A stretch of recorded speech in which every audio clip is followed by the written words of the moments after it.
किसी जंगल में एक चुड़ैल अपने 12 बच्चों के साथ रहती थी। चुड़ैल अपने बच्चों का अच्छी तरह ध्यान रखती थी और उन्हें कभी जंगल के बाहर जाने नहीं देती थी। लेकिन दूसरी तरफ चुड़ैल के बच्चे जंगल में रहकर बोर हो चुके थे। इंसानों के बीच जाकर वहाँ का माहौल देखना चाहते थे। माँ, रोज रोज यही जंगल देखकर हम सब बोर हो चुके हैं। हमें यहाँ बिल्कुल मजा नहीं आता, इसीलिए हम सब इंसानों के इलाके में जाना चाहते हैं। तुम सबका दिमाग खराब हो गया है क्या? इंसान बहुत बुरे होते हैं, उनके पास जाना मतलब खतरा मोल लेना है। लेकिन माँ, तुम ऐसा क्यों सोचती हो? सभी इंसान एक जैसे नहीं होते। बस बहुत हो गया और मैं कुछ सुनना नहीं चाहती। देखो, मैं आखिरी बार तुम सबको समझा रही हूँ, दोबारा मेरे सामने इंसानों के बीच जाने की बात मत करना, वरना मैं तुम सबको पेड़ पर उल्टा लटका के तुम सबके मुंह में तीखी मिर्च भर दूंगी। समझ गए ना? चलो जाओ यहाँ से। फिर चुड़ैल के सभी बच्चे मुंह लटकाकर जंगल की नदी के किनारे चले जाते हैं। वो सभी उदास मन से नदी के किनारे बैठे थे। तभी वहाँ कुछ लड़कियां मछली पकड़ने आ जाती हैं। अपने सामने चुड़ैल के बच्चों को देख सभी लड़कियां घबराकर वहाँ से भागने लगती हैं। ठहर जाओ, हमसे डरने की जरूरत नहीं है, हम तुम्हें कुछ नहीं करेंगे। लेकिन तुम सब चुड़ैल हो और चुड़ैलें इंसान को मारकर खा जाती हैं। नहीं नहीं, तुम सबकी गलतफहमी है। देखो, अगर तुम सब हमसे दोस्ती करोगी तो हम तुम्हें रोज एक सोने का सिक्का देंगे। वो सभी लड़कियां बहुत गरीब थी। सोने के सिक्के की बात सुनकर उनके आंखों में चमक आ जाती है और वो सभी चुड़ैल के बच्चों से दोस्ती कर लेते हैं। फिर चुड़ैल के बच्चे उन लड़कियों के साथ नदी के पानी में खेलते हुए खूब मस्ती करते हैं। फिर शाम होते ही चुड़ैल के बच्चे उन सभी लड़कियों को एक एक सोने के सिक्के दे देते हैं। उसके बाद वो सभी लड़कियां खुश होकर अपने घर चली जाती हैं। जंगल में रहने वाली चुड़ैल के बच्चे बहुत दयालु हैं। हमें एक एक सोने का सिक्का देकर उन्होंने हम पर बहुत बड़ा उपकार किया है।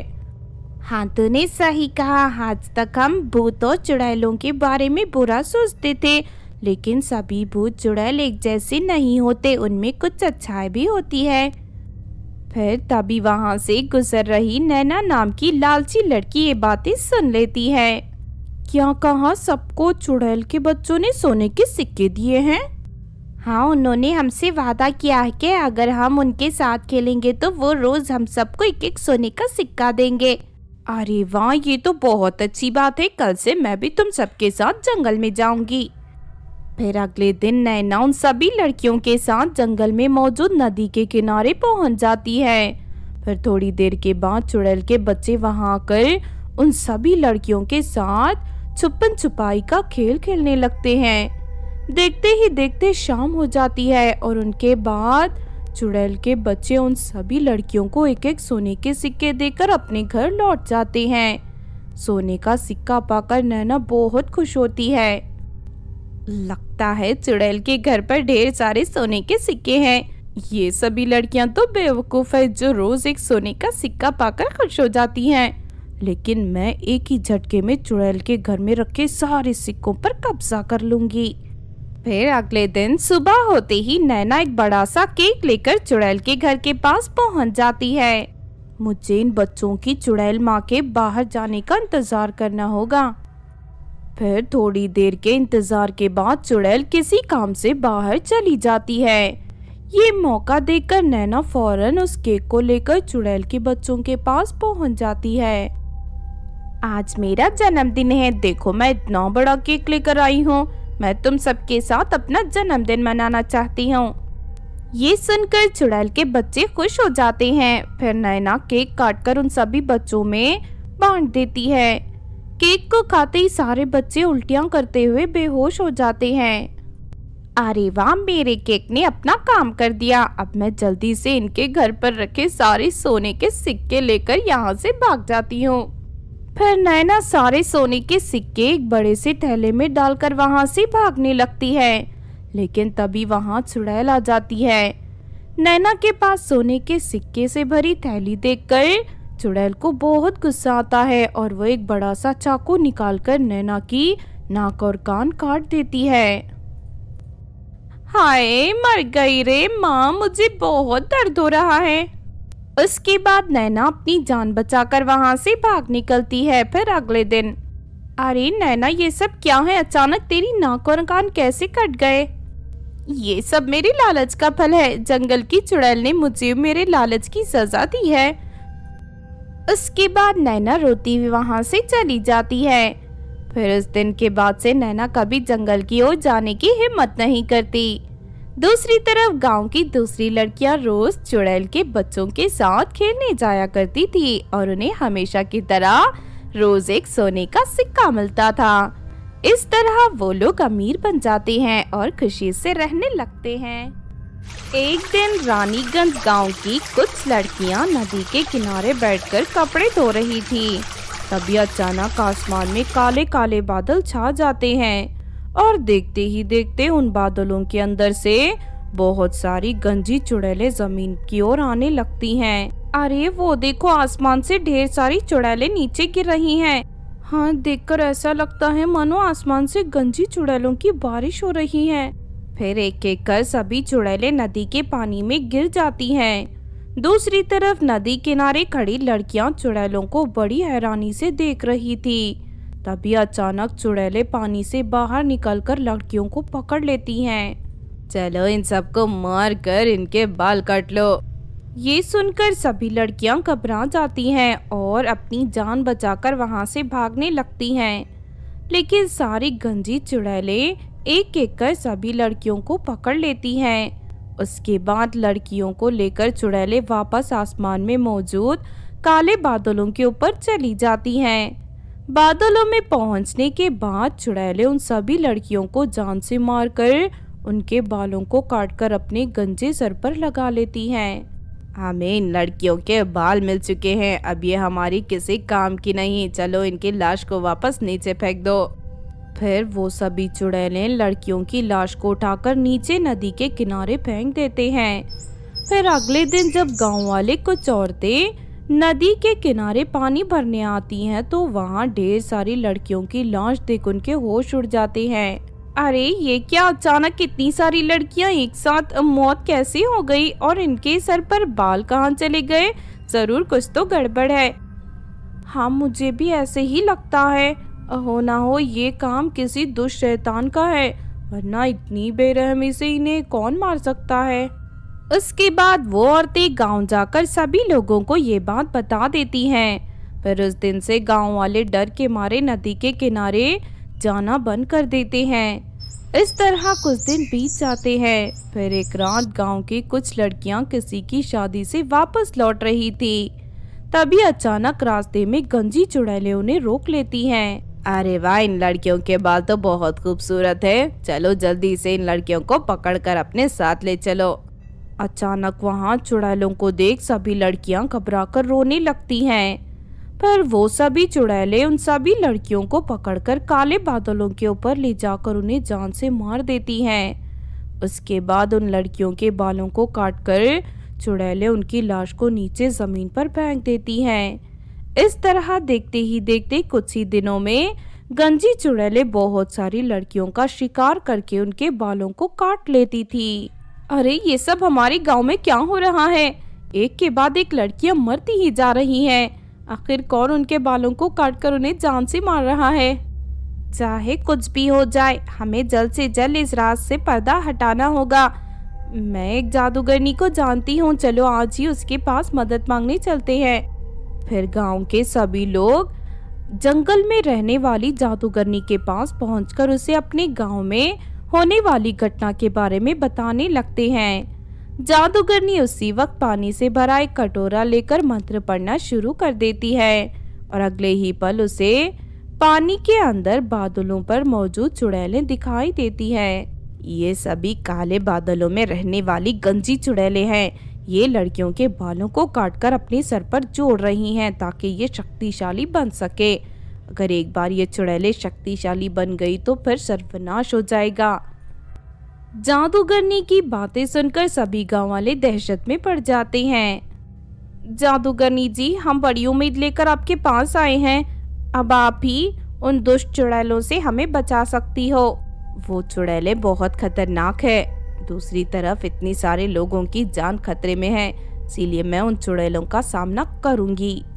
उसके बाद जादूगरनी सभी लोगों को लेकर एक मैदान में पहुंच जाती है। चलो तुम सब लोग मिलकर यहाँ खुदाई करके एक बड़ा सा कुआं तैयार कर दो।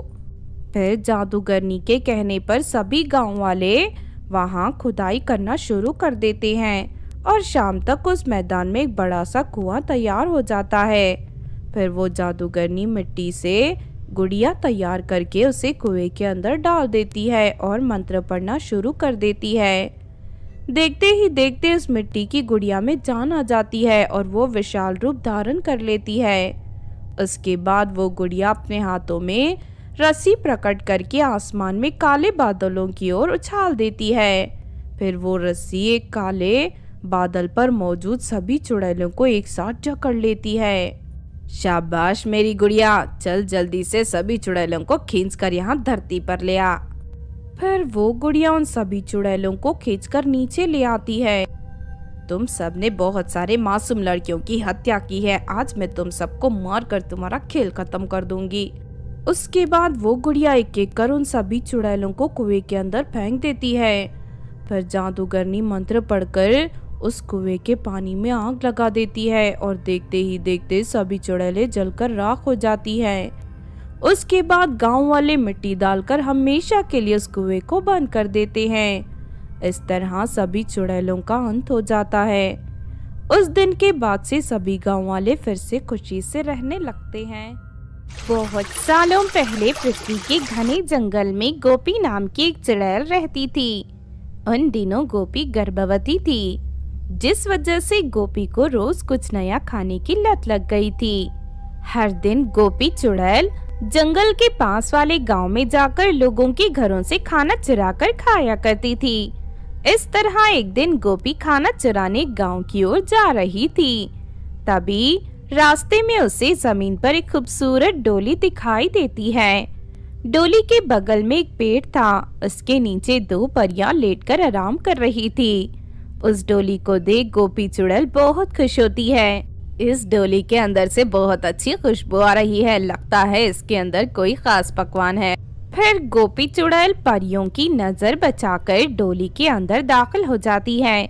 उस डोली के अंदर बहुत बड़ा चमकीला आम रखा हुआ था। गोपी चुड़ैल उस आम को चुराकर अपने घर ले जाती है।